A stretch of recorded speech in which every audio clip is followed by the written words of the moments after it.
Well, ladies and gentlemen, we finished up fishing for the morning only because I got some stuff to do right now. This spot definitely going to be on my list of places to come back again. Let's see, I used the Ned Fry bluegill grass color, and I used it on a wacky worm setup. Now, the way this place is, it's got buildings all along one side, and the other side is just overgrowth of trees, twigs, all that, right? And I was hearing them blow up all morning long. I mean, all morning. And I could easily finish this location all day, no problem, no questions asked, easily. Now, this location, I would have loved to have a kayak, come back in here, kayak fish. And when I mean I would have tore it up, it would have been tore up. This lake is so big, it's got multiple channels going through it.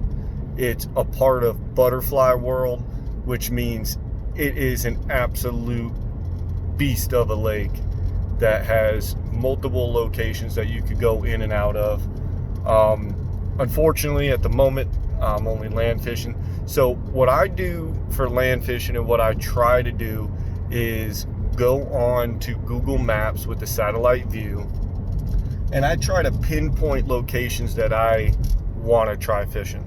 And when I do that, in the process of doing that, I also make sure that there is a place for me to park, because the last thing I want to do is get to a location that I want to fish and there's no parking, or have to be a bothersome and ask to see if I could park at a business or something, because that's the last thing I want to do.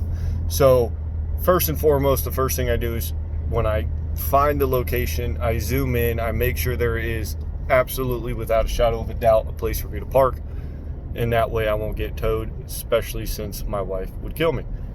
So with that being said, I think I found a money hole. And when I say money hole, I mean I'm not going to be wasting my time, which is money. I'm not going to be wasting my product, which is money.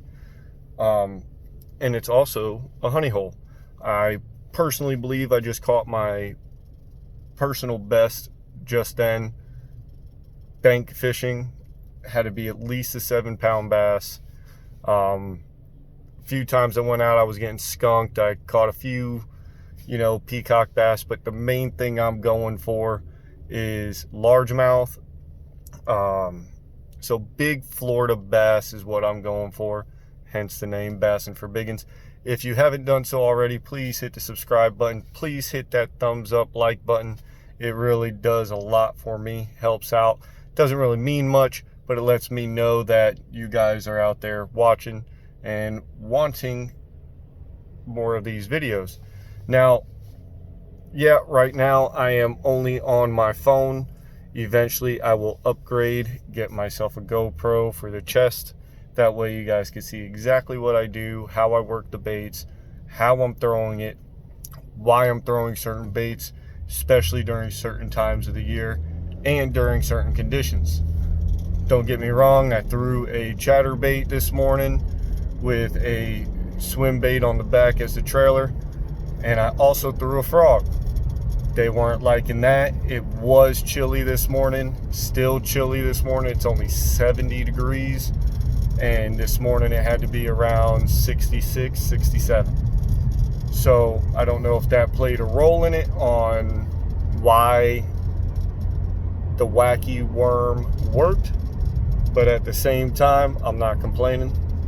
So let me know in the comments if there's anything you'd like to see, anything you'd like to know, and I will try to make that happen for you. All right.